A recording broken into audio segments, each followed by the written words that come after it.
আসসালামু আলাইকুম। বাংলা সংবাদে সবাইকে স্বাগত জানাচ্ছি। আমি চিন্তিয়া হক। শুরুতেই সংবাদ শিরোনাম। দেশে ফিরছেন প্রধান উপদেষ্টা। এদিকে পুরো বাংলাদেশের পক্ষ থেকে আমলা লজ্জিত, শারজিস আলম। জানাবো সাভারে পৃথক সড়ক দুর্ঘটনায় নিহত ৩। এদিকে অনির্দিষ্টকালের জন্য বন্ধ ইউনাইটেড ইন্টারন্যাশনাল ইউনিভার্সিটি। ইরানের কৃষি রপ্তানি বেড়েছে 29%। এবং সর্বশেষ জানাবো মঙ্গলবার রাজধানীতে যেসব এলাকায় 7 ঘন্টার গ্যাস থাকবে না। শুনছেন সংবাদ শিরোনাম, এবারে বিস্তারিত। দেশে ফিরলেন প্রধান উপদেষ্টা। কাতারের সফর ও প্রেস প্যাসেজের অংশগ্রহণ শেষে ঢাকায় ফিরেছেন প্রধান উপদেষ্টা ডক্টর মোহাম্মদ ইউনূস। রোববার দিবাগত রাত ৩টায় তাকে বহনকারী ফ্লাইট ঢাকায় অবতরণ করেন। এর আগে বাংলাদেশের সময় রোববার দুপুর ১:৩০টায় তিনি ইটালির রাজধানী রোম ত্যাগ করেছেন। গত শনিবার প্রেস প্যাসেজের শেষকৃত্য অনুষ্ঠান সম্পূর্ণ হয়। বিশ্বের বিভিন্ন দেশের নেতাদের সাথে ডক্টর ইউনূসের এ অংশগ্রহণ করেন। এর আগে শুক্রবার কাতারের দোহা থেকে রোমে পৌঁছেছেন প্রধান উপদেষ্টা। পুরো বাংলাদেশ পক্ষ থেকে আমরা লজ্জিত, শারজিস আলম। জাতীয় নাগরিক পার্টির মুখ্য সমন্বয়ক ও শারজিস আলম বলেছেন, আমরা পুরো বাংলাদেশের পক্ষ থেকে আমাদের বোন লামিয়ার কাছে লজ্জিত। কারণ অভ্যুত্থানে শহীদ আমাদের একজন সহযোদ্ধা ভাইয়ের মেয়ে কিছু নরপিশাচের হাত থেকে রক্ষা করা এবং বোনকে রক্ষা করতে পারেনি। এমন ঘটনায় আর কোনো দিনই পুনরাবৃত্তি চায় না। আগামী 29 দিনের মধ্যে ধর্ষণকারীকে প্রকাশ্যে মৃত্যুদণ্ড কার্যকরের আলটিমেটাম দিয়ে শারজিস আলম বলেন, যদি প্রকাশ্যে সম্ভব নাও হয় তাহলে অন্তত তাদের মৃত্যুদণ্ড কার্যকরের চিত্র জনসমক্ষে প্রকাশ করা হোক, যাতে করে ভবিষ্যতে এমন জঘন্য কাজ আর কেউ করতে না পারে। এর আগে সংঘটিত ধর্ষণের শিকার শহীদ কন্যা লামিয়ার মরদেহ ঢাকা শহরউদ্দিন হাসপাতালে মর্গে ময়নাতদন্ত শেষে সন্ধ্যা নাগাদ গ্রামের বাড়ি আনা হয়। লাশবাহী অ্যাম্বুলেন্স গ্রামের বাড়ি পৌঁছানোয় স্বজন ও এলাকাবাসীর কান্নার পরিবেশ ভারী হয়ে ওঠেন। সন্ধ্যা 7:30টায় পাঙ্গাসিয়া নয়াছড়া মাদ্রাসা মাঠে জানাজা শেষে শহীদ বাবার কবরের পাশে তাকে দাফন করা হয়। লামিয়ার জানাজায় কেন্দ্রীয় বিএনপি সিনিয়র যুগ্ম মহাসচিব রুহুল করিম রিজভী, গণ পরিষদ অধিকার কেন্দ্রীয় কমিটির উচ্চতর সদস্য কৃষিবিদ শহীদুল ইসলাম ফাহিম, জেলা বিএনপি আহ্বায়ক আব্দুর রশিদ চুন্নু মিয়া, সদস্য সচিব শ্রেয়াংশু সরকার কুচ্চি, বাংলাদেশ জামায়াতে ইসলামী পটুয়াখালী জেলা আমির অ্যাডভোকেট নাজমুল হোসেন, উপজেলা বিএনপি সভাপতি মোহাম্মদ খলিকুর রহমান, সাধারণ সম্পাদক সাইফুল আলম মৃধা সহ কেন্দ্রীয়, জেলা ও উপজেলা বিএনপি শীর্ষ নেতারা সহ হাজার মানুষের ঢল নামে।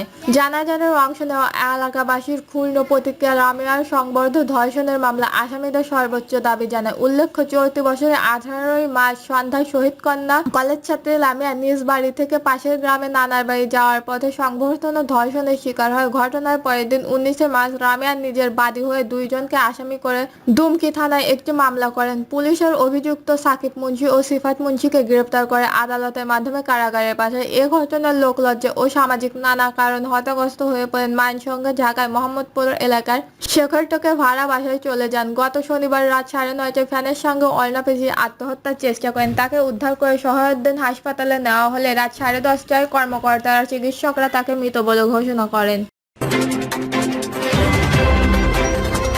সাভারে পৃথক সড়ক দুর্ঘটনায় নিহত ৩।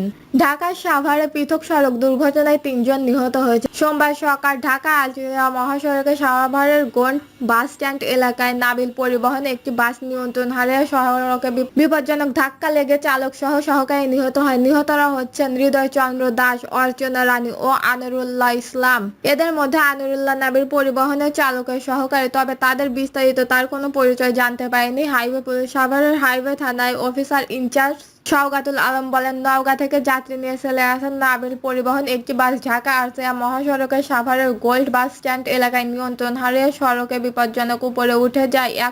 এই সময় হেলপার আনিরুল্লাহ ঘটনাস্থলে মারা যায়। এছাড়া রাতে হৃদয় ও অর্চনা সাভারের ব্যাংক ডাউন এলাকায় সড়ক পারাপারের সময় দ্রুতগামী প্রাইভেট কার তাদের চাপা দিয়ে ঘটনাস্থলে তাদের মৃত্যু হয়। তিনি বলেন, দুর্ঘটনার কবলিত পরিবহনের 2টি জব্দ করে মরদেহকে উদ্ধার করা হয়েছে। নিহতদের পরিবার সদস্য খবর দেওয়া হয়েছে। তাদের অভিযোগের ভিত্তিতে পরবর্তীতে আইনগত ব্যবস্থা গ্রহণ করা হবে।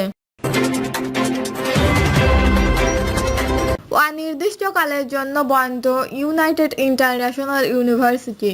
অনির্দিষ্টকালের জন্য বন্ধ ঘোষণা করা হয়েছে রাজধানীর বেসরকারি বিশ্ববিদ্যালয় ইউনাইটেড ইন্টারন্যাশনাল ইউনিভার্সিটি শিক্ষা কার্যক্রম। রোববার রাতে ইউআইইউ এর রেজিস্ট্রার ডক্টর মোহাম্মদ জুলফিকার রহমান তাদের ভেরিফাইড ফেসবুক পেজে এক বিবৃতিতে এ সিদ্ধান্তের কথা জানান। বিজ্ঞপ্তিতে বলা হয়েছে, ভিপি ও বিভিন্ন বিভাগীয় প্রধান ও ডিন সহ 11 জনের গুরুত্ব প্রশাসনিক কর্মকর্তা পদত্যাগের কারণে বিশ্ববিদ্যালয়ের স্বাভাবিক পরিচালনার কার্যকতা অব্যাহত রয়েছে।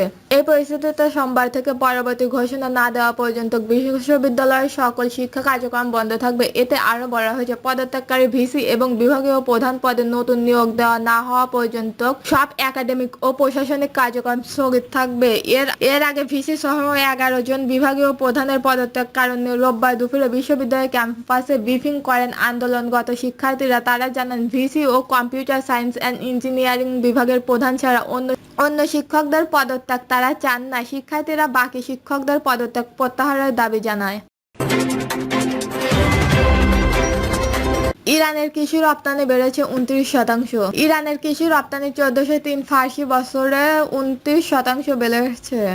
ইরানের কৃষি রপ্তানি 1803 ফার্সি বছরে 29% বেড়েছে। গেল বছরে কৃষি পণ্য রপ্তানি থেকে দেশটির আয় করেছে 5.2 বিলিয়ন মার্কিন ডলার। ইসলামী প্রজাতন্ত্র ইরানের সূক্ষ্ম প্রশাসন জানিয়েছেন, ইরান গত বছর 7.6 মিলিয়ন মেট্রিক টন কৃষি পণ্য রপ্তানি করেছে, যা আগের বছরের তুলনায় প্রায় 11% বেশি।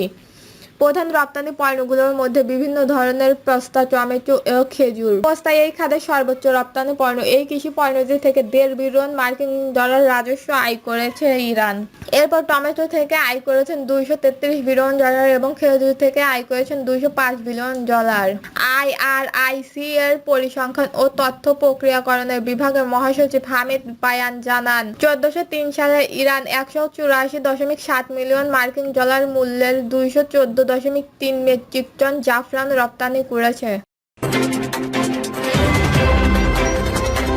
মঙ্গলবার রাজধানীর যেসব এলাকায় 7 ঘন্টা গ্যাস থাকবে না। পাইপলাইন সংস্কারের জন্য আগামীকাল মঙ্গলবার দুপুর থেকে রাজধানীর মিরপুর কয়েকটা এলাকায় গ্যাস সরবরাহ বন্ধ থাকবে। সোমবার এক বার্তায় এ তথ্য জানিয়েছেন তিতাস গ্যাস কর্তৃপক্ষ। বিবৃতিতে বলা হয়েছে, মঙ্গলবার দুপুর 1টা থেকে রাত 8টা পর্যন্ত এই 7 ঘন্টা মিরপুরে 14 এ অবস্থিত প্রিন্স বাজার রংন সড়কের নবনির্বাচিত গ্যাস পাইপলাইন ইন কার্যক্রম সম্পন্নের জন্য শতাব্দী সিএনজি এমবিএফ গার্মেন্টস এর গ্যাস সরবরাহ বন্ধ থাকবে।